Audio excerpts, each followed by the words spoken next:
Joint এন্ট্রান্সের ফল প্রকাশ হচ্ছে। আমরা সবাইকেই কনগ্রাচুলেট করছি যারা র্যাঙ্ক করছে, কিন্তু এটা অভাবনীয়। কিন্তু হায়ার সেকেন্ডারি বোর্ডে ছাত্রছাত্রীরা কিন্তু খুব বেশি ভালো করেছে। পরীক্ষার রেজাল্টটা একটু নির্দিষ্ট সময়ের একটু পরে, প্রায় 7-8 দিন পরে আমরা বার করছি। Welcome everyone. WBJEE result date 2024, WBJEE counselling process 2024, Paschimbanga রাজ্য জয়েন্ট এন্ট্রান্স পরীক্ষার ফল প্রকাশ সংক্রান্ত এই মুহূর্তে বিগ ব্রেকিং এবং সুপার এক্সক্লুসিভ আপডেট শেয়ার করব। তোমরা যারা 2024 সালের ইঞ্জিনিয়ারিং, ফার্মাসি এবং আর্কিটেকচারের রাজ্য জয়েন্ট এন্ট্রান্স, পশ্চিমবঙ্গ রাজ্য জয়েন্ট এন্ট্রান্স পরীক্ষার ক্যান্ডিডেট রয়েছে, স্বাভাবিকভাবে এই মুহূর্তে তোমাদের মাথায় কাজ করছে যে রেজাল্ট কবে বেরোবে, কবে কাউন্সিলিং শুরু হবে। বিস্তারিত তথ্য শেয়ার করবো। এই মুহূর্তে সুপার আপডেট রয়েছে। তার আগে বলছি, যারা আমাদের চ্যানেলে নতুন ভিডিও দেখছে এখনই সাবস্ক্রাইব করো।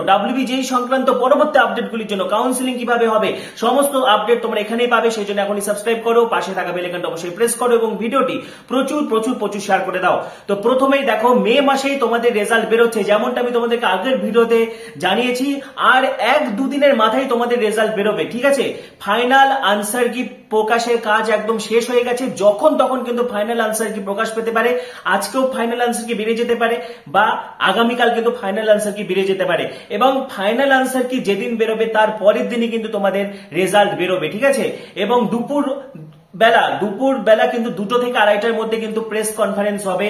সাংবাদিক সম্মেলনের মাধ্যমে প্রথম 10 জনের মেধা তালিকা প্রকাশ করা হবে এবং 4টার পর থেকে কিন্তু ওয়েবসাইটে তোমরা রেজাল্ট দেখতে পারবে।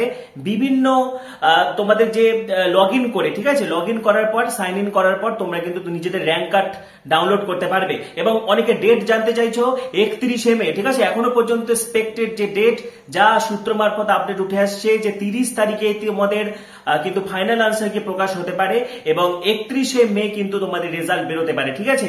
অর্থাৎ তোমরা যারা WBJEE রেজাল্ট নিয়ে জানতে চাইছো কবে রেজাল্ট, এমনকি আজকেও কিন্তু ফাইনাল আনসার কি প্রকাশ হয়ে যেতে পারে। অর্থাৎ ফাইনাল আনসার কি কিন্তু রিলিজ হয়ে গেছে, যে কোনো মুহূর্তে সেটা ওয়েবসাইটে আপলোড করা হবে এবং ফাইনাল আনসার কি প্রকাশের পরের দিনই কিন্তু তোমাদের রেজাল্ট বেরিয়ে যাচ্ছে। এবং তোমাদের কাউন্সিলিং কিন্তু জুলাই মাসে শুরু হবে, ঠিক আছে। WBJEE চেয়ারম্যান যেটা জানিয়েছেন, তোমাদেরকে কিন্তু হোমওয়ার্ক করতে, কারণ যেমনটা আমি তোমাদেরকে বলেছি যে অ্যালটমেন্ট, আপগ্রেডেশন, মপ আপ 3টে রাউন্ড হবে, ঠিক আছে। অ্যালটমেন্ট রাউন্ডে তোমাদেরকে কলেজ সাজাতে হবে, সকলকে রেজিস্ট্রেশন করতে হবে। রেজিস্ট্রেশনের পর চয়েস ফিলিং করতে হবে। চয়েস ফিলিং অত্যন্ত ভাইটাল। তুমি তোমার পছন্দ মতো বা তুমি তোমার কোর্স মতো কলেজ সাজাতে পারো। তুমি যদি সিএসসি কোর্স করতে চাও তাহলে আগে সব সিএসসি গুলো রাখবে, বা তুমি যদি পার্টিকুলার কোনো প্রতিষ্ঠানে, ধরো জেইউতে তোমার ভর্তি হওয়ার ড্রিম রয়েছে, তাহলে জেইউতে যে কোর্সগুলো পড়ানো হয় সেগুলো আগে রাখলে। এইভাবে কিন্তু কলেজ সাজাতে হবে। পাশাপাশি তারপরে যেটা হয় আপগ্রেডেশন, তারপরে হয় মপ আপ, ঠিক আছে। এই সম্পর্কে আমি প্রাথমিক ধারণা আগের ভিডিওতে দিয়ে গেছি, যারা ভিডিও মিস করেছো দেখে নিবে। পাশাপাশি পরে আমি বিস্তারিত আরো ব্যাপারটা ডিটেলসে তোমাদেরকে বুঝিয়ে দেবো। এবং দেখো, ফার্মাসি কাট আপ নিয়ে অনেকে জানতে চাইছো, ফার্মাসিতে কত র্যাঙ্ক করলে সিকিউর। দেখো, ফার্মাসিতে কম্পিটিশনটা আরেকটু হাড্ডাহাড্ডি, কারণ ফার্মাসিতে কিন্তু মাত্র 2টো সরকারি প্রতিষ্ঠান রয়েছে, জলপাইগুড়িতে রয়েছে এবং যাদবপুর ইউনিভার্সিটি, ঠিক আছে। যাদবপুর বিশ্ববিদ্যালয় এবং জলপাইগুড়ি, এই দুটোতেই বি ফার্মা সরকারিভাবে পড়ানো হয়। তো মোটামুটি যারা ওপেন ক্যাটাগরি, অর্থাৎ যারা জেনারেল আনরিজার্ভ, তোমাদের র্যাঙ্ক যদি 3600-র মধ্যে থাকে, ঠিক আছে, 3600-র মধ্যে জিএমআর থাকলে কিন্তু তোমরা ফার্মাসি কোর্সের জন্য এলিজিবল হয়ে যাচ্ছ। যাদের হচ্ছে তোমরা জেনারেল আনরিজার্ভ ক্যাটাগরি 3600-র মধ্যে, এসসি যাদের 9000-এর কাছাকাছি র্যাঙ্ক রয়েছে, এসসি জিএমআর যাদের 9000-এর কাছাকাছি র্যাঙ্ক হবে, তোমরা কিন্তু ফার্মাসির জন্য সিকিউর, ঠিক আছে। এসটি যাদের মোটামুটি 25,000-এর কাছাকাছি র্যাঙ্ক হচ্ছে, তোমরা জিএমআর র্যাঙ্ক, এটা জিএমআর র্যাঙ্ক হিসেবে বলছি, জিএমআর র্যাঙ্ক ধরে কাউন্সিলিং হয়, ঠিক আছে।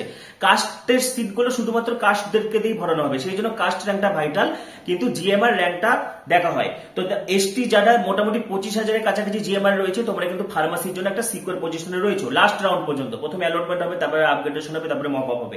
ওবিসি এ যারা 5,800-র কাছাকাছি এবং ওবিসিবি যারা 4,500-র কাছাকাছি রয়েছে, তোমরা কিন্তু সেফ পজিশনে রয়েছে ফার্মাসির জন্য। এটা বি ফার্মা বললাম, যাদবপুর ইউনিভার্সিটি এবং জলপাইগুড়িতে আমি বলছি।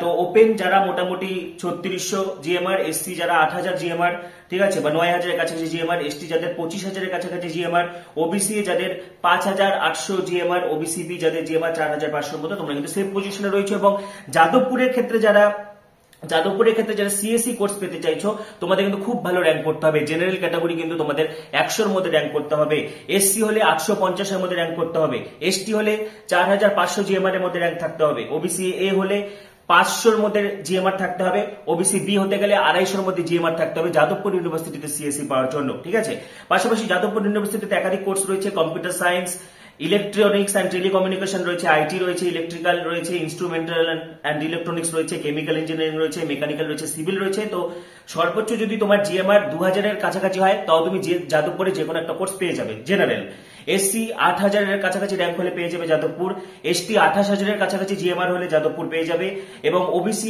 7500 জিএমআর এর কাছাকাছি হলে যাদবপুর পেয়ে যাবে, এবং ওবিসি 3000 জিএমআর এর কাছাকাছি হলে যাদবপুর ইউনিভার্সিটি পেয়ে যাবে। ঠিক আছে, তারপরে ক্যালকাটা রয়েছে, ম্যাকআউট রয়েছে, জলপাইগুড়ি রয়েছে।